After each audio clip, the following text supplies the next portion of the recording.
Hi, it's Danielle from VA Lifestyle Design. Today I wanted to share something a little bit different with you. I wanted to share a health challenge that I've actually been having over the last, say, 3 or 4 months, which I was finally able to figure out just a few weeks ago, which was a massive game changer in terms of my comfort day-to-day working, my enjoyment, my productivity, my mindset, all those types of things. But it had really thrown me a curveball and I couldn't figure it out. And I was kind of sitting on the fence as to whether this was something relevant to share in the context of working online, learning new digital skills, setting up your virtual assistant career. But you know what? In the end, I decided, yeah, it is, because for me, you know, a big factor in being able to get this up and running, especially in the early days when we had 2 little babies, was having that extra physical capacity, energy, mental capacity, space to learn these things, you know, felt out of my comfort zone, etc. So it's not just important in this stage in terms of, you know, once you're already up and running, working online or you know, living life in any way, parenting, you know, studying, whatever it might be. But also in particular in those transition phases where we've got a goal and we're trying to do something new, we're trying to ramp things up, learn new things, have that extra capacity to take a new project on. And so that's why I really wanted to share it. So I want to share the specifics, but also, you know, just the general idea behind this focus on health and how we can marry that up with the ability to, you know, get going with this. So what had happened for me personally, I had unknowingly, I only just figured this out a few weeks ago, been experiencing symptoms of asthma or having asthma. I haven't received an official diagnosis, but have no doubt in terms of the observations that I made and research that I did that was the exact symptoms I was experiencing. And so what had happened is I'd had this first once just before we left Costa Rica. It probably would have been about May of this year. And then again severely when we got back here to Australia. So what had basically happened is I've had hay fever for my entire life that I can remember as a child or what have you. And it started to feel like, oh, I must not have hay fever anymore. And what I've realized in retrospect, reflecting on my symptoms and things that had happened, is that there is this possibility for autoimmune responses like hay fever or eczema, etc., to transition into adult onset asthma. Yes, done a lot of research on this, and basically that in effect was what had started happening for me. So I started to realize that because after we had eaten 100% raw for about 18 months back in 2010, 2011, what had happened was after that I was able to make much clearer observations on my reactions to specific foods as I would have them, you know, one at a time here and there just on their own. And I realized quite clearly that when I eat bread, I have a hay fever. I used to have a hay fever reaction. Or if I drink a glass of red wine, the next morning I would wake up with itchy, crazy ears and itchy throat and, you know, frustrate the family making sounds trying to, you know, clear my itchy throat. It's just another hay fever symptom. And so I knew that those things were the case, and most of the time if I saw a great quality piece of bread and I want to eat it, I would do that. And what happened is things that would trigger my hay fever previously started to trigger asthmatic symptoms, which were chronic like low-level coughing, but very frequently, or coughing more severely early morning, late evening, coughing if I would try and take a deep breath, and then the more severe thing, which prompted me to, you know, be insistent on resolving this, was having issues with breathing. And so once that was in Costa Rica, and I'm not sure if that was triggered by eating any bread then, but it potentially was triggered by staying with friends where we had there was a lot of animals around, and I was having very bad hay fever that then converted into breathing difficulties. Probably getting into a little bit of detail here, but I want to share this because you know, it was amazing to me that I resolved it after having it for 3 or 4 months. So what was the next thing? So yes, so then getting to Bali and the array of incredible, amazing quality food there that you can just eat out so beautifully and so affordably. All of the healthy stuff, all of the vegan cafes, but also the amazing gourmet, fancy Italian, French, and what have you. And so, the way that my mindset works as a bit of a foodie is my hierarchy of priorities. Quality, yummy food is probably just slightly above health, right? So if I go out to a regular cafe and I see, pancakes, I could take it or leave it. Doesn't worry me. If I go to a beautiful Italian cafe that has amazing quality thin crepes with carrot jam and, toasted pumpkin seeds, I'm sold. Doesn't matter. I don't care if I'm going to get a hay fever reaction the next morning. I'll deal with it. That's kind of my mindset. And so in Bali, I was eating a bit more gluten than I usually would. Didn't really put two and two together, was coughing constantly the whole time we're in Bali. If you'd been on a webinar with me, being on consults, trying to record things or whatever, I was constantly coughing, and I was starting to think to myself, okay, and I had gotten sick once or twice, like with a cold, and I thought, okay, maybe I've just done something where I've got this chronic lung infection and it just won't go away. And it was super frustrating and strange to me, because things that I'd felt like I'd learned with my health on how to deal with things, okay, great, I'll just, in Bali, you've got amazing access to resources like being able to just, drive, 50 meters on your scooter and buy, 10 wheatgrass shots and 5 turmeric shots, which I did do on occasions before I had back-to-back calls the next day or what have you to try and resolve this issue, thinking it was actually a lung infection that I had that I was trying to resolve. Did things that I would have done in the past, like to just get rid of a lung infection really quickly, like eating a whole bulb of garlic raw, not just one clove but the whole bulb. And I've done it before for chest infections, and it works great, really fast. Kind of crazy, I know, but yep. And I encourage the kids to do the same. Not a whole bulb, just a clove. But where am I going with that? Yeah, so I'm doing all these things. Ordered these whole food supplements in Bali, got someone to ship them in who had access to these supplements that I knew always worked for me in the past, a whole food nutritional multivitamin, and nothing was working. I was just constantly coughing. I'd go in to speak to colleagues at the co-working space, and I would be coughing week after week. And it started to get really, really frustrating, but it wasn't until, one of the things that I had in my mind when I knew we were coming back to Australia was, okay, well, this issue's been on the back burner, but when we get to Australia, I'm going to get that different whole food supplement from my friend that I know is brilliant, that is, helping a lot of people, and I'm probably going to find a holistic doctor or whatever and get some testing done. So I thought, okay, we'll get to Australia, we'll resolve that. But first week in Australia, we're staying with family, and it's all new. We're back in the country for the first time in 5.5 years. I'm not at all concerned about what I'm eating. We're not going out to eat. We're just, enjoying the beautiful hospitality of being with family members, caring about us and saying, hey, let me make you a sandwich, or here's the food, etc. And so what was happening was I started eating gluten, breakfast, lunch, and dinner. Toast every day that I'd never done. Well, not never done. I hadn't done for quite some time. Salad sandwiches, have a bread roll at dinner, all these types of things. And I ended up in a really, I don't know, I didn't go to hospital, but it felt severe to me. It felt like I was getting close to that in terms of my inability to get air in. If you haven't experienced asthmatic symptoms before, which I hadn't until this year, it's a really hard thing to describe, but it's this sensation of like you're taking air in, but it's not catching. So the video just got cut off there, but I'll continue on just to finish off what I was saying there. Just this real frustrating sensation of like I can't get air in. And if you have experienced asthma, I'm sure you know exactly what I'm talking about, because, when I was starting to, Google this desperately, stumbled on a Google post of someone describing this, and, just tears came to my eyes thinking, that's it. And I said to Dan, this is it. This is what's happening to me.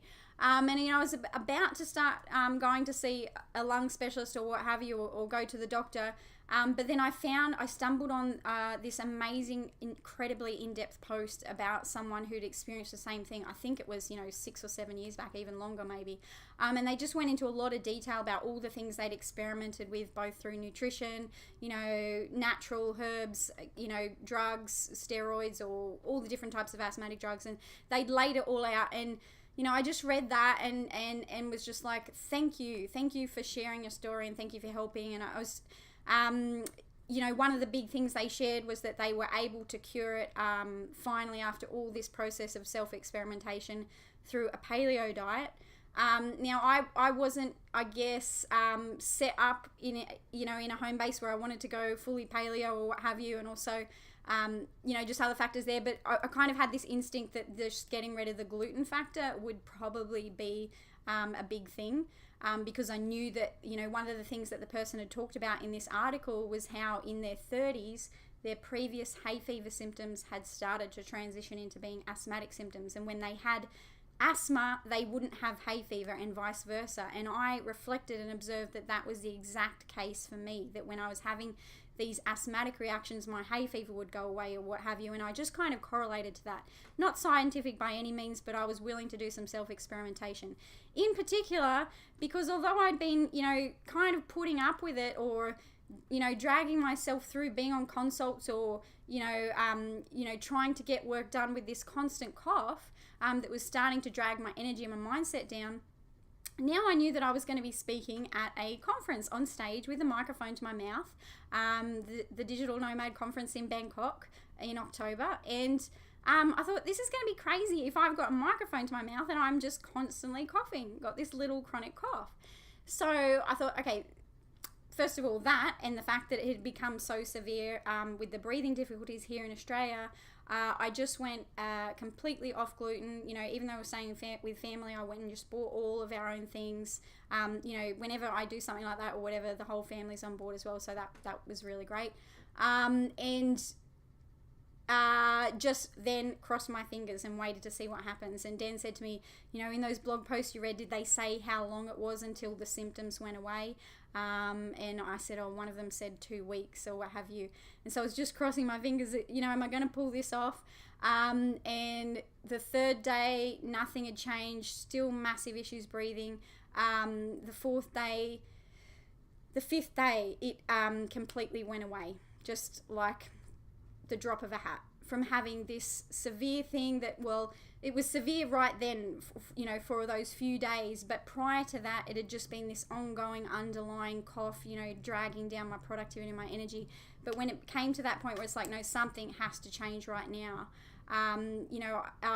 having that experience of that just being completely lifted, completely released, no cough, no issue breathing, taking in a big deep breath and just being able to use that like I had in the past to center myself, which I hadn't been able to do for so many months because a large breath would just cause me to go into a coughing fit.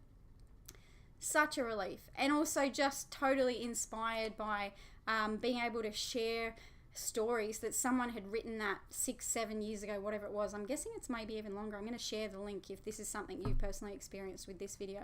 And so what they had documented and shared was able to help me in that way. So why do I share this? I kind of share this because,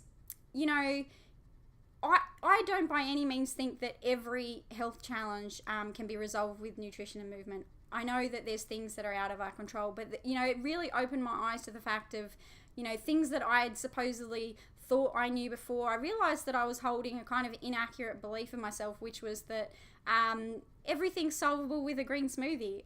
That's how it had been the case in the past. All right, if I eat a bit of bread, that's all right. I just won't eat it for the next couple of weeks, and I'll just have a green smoothie tomorrow and all will be well. Might have a bit of hay fever. But I started to realize that, it's not just about what I'm taking in, but also the irritants that I'm leaving out. And, I'd heard this so many times, I thought I knew it. I've heard clients, interviewing people where, I had this one memory of this woman saying that my client was interviewing, saying, a piece of food with gluten, the size of the tip of your thumb can cause inflammation in your whole body for up to 6 months. Very well educated kind of scientific woman sharing that, and I'm like, yeah, that's true. But also I kind of was just like, yeah, but it's okay. If you just eat healthy the rest of the time, it's fine. And for some people that is, and for some stages of your life that is, whatever it is, everyone has kind of different constitutions. But for me, it just became no longer okay. Not even a small amount, not even here or there, not even those beautiful crepes in Bali. So, that's what I made the decision to do. And the dramatic change means that it doesn't require willpower to maintain that. I know that, okay, if I can't get the food I need there, I'll just wait until I can get to a resource where I can get the food I need or what have you. What else? So the other thing I wanted to share. So it's not always the case that we've got control, but if we have this opportunity to observe ourselves and observe, cause and effect in our bodies, and really be honest with ourselves about that, what could we do to increase our capacity, both, physically, mentally, what have you, to do the things that we're really setting our sights on doing? Or if you've already achieved something, but you just want to enjoy it day to day, you want to have that productivity, that ease, that flow. Is there anything that you can tweak to change that? Sometimes it might be the case like it was for me, where you have to hit rock bottom in a certain area to get that new lesson, even though it's something you already knew on a surface level or what have you. That was definitely the case for me. And then, when you are in those amazing health times, when you are, when everything's, when you're on that upward climb, you're hooked into the upward spiral, that's one of the times to just pick up the ball and run with it.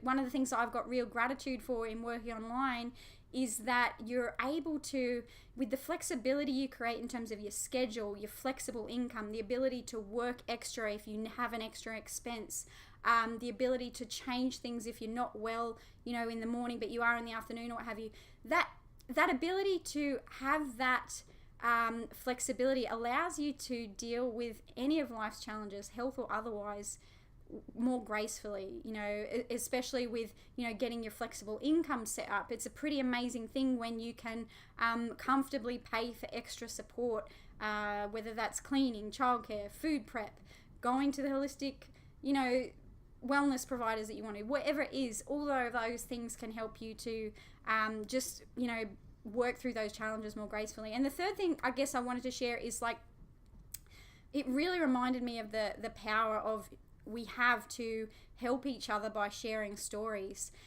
Like this random blog post. It wasn't even a health blog. I think the person was blogging, they make music or what have you, but they'd randomly just had this life experience and put this one post up there about their experiences resolving their asthma. And so, this incredible opportunity we have to do something and then share that with someone. Now, it doesn't mean to say that you have to start blogging or vlogging or podcasting.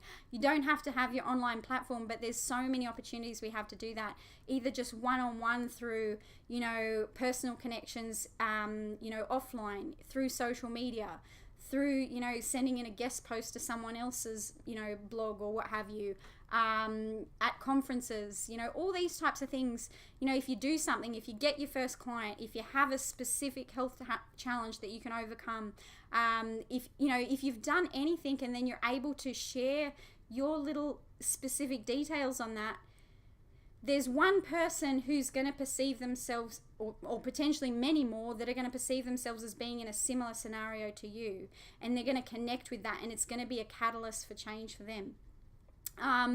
It's amazing to see people doing this. I'm seeing that happen right now with a friend of mine that's influencing a lot of people around health. Actually, I want to be able to interview her and share her story as well, and her family, and it came up for me a big part here because her family had gone and had very stringent food allergy testing done and found out what all of their vulnerabilities were, and it just totally transformed their experience of health as a family of 2 adults and 2 children. So share your story in any way you can, big or small, with the specifics, not just, I had a health, and that's why I wanted to go into detail here, because, if it's not relevant to you, you obviously won't keep listening, but if it is, then there might be helpful clues in there, just like was the case for that blog post that I read that was really able to help me resolve this completely. And do that. Go out there and share what you're able to achieve, and that's how we can kind of collectively help each other. I definitely felt that and experienced that on a really grand scale, so to speak, at the 7-in-7 Digital Nomad Conference recently. People sharing their stories. Just one quick story before I finish.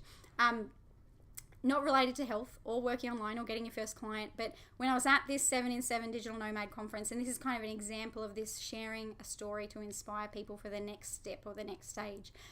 One of the speakers, I'm going to share her details soon, her name's Libby Tucker. She was speaking about setting up multiple home bases all around the world. That's something that she's done for herself. by kind of setting up different apartments and homes in different parts of the world, and having them rented on Airbnb, but then being able to block out her own space as she moves around, and have her appropriate warm weather gear or summer gear or whatever it might be in different parts of the world. And she went into quite a lot of detail on how she does this and how she manages her virtual team to bring this into play without it being all on her shoulders, the work to manage something like that and be able to take advantage of this incredible benefit of home bases around the world. And so that's something that inspired me as well. Probably a little bit off topic, but just another example of when you do something, sharing the details, you never know who that's going to impact. All right, so I'll leave it there. If randomly this is asthmatic symptoms is something you've experienced, check out the link that I'll share with this video. But I really hope this helps, and I will talk to you soon.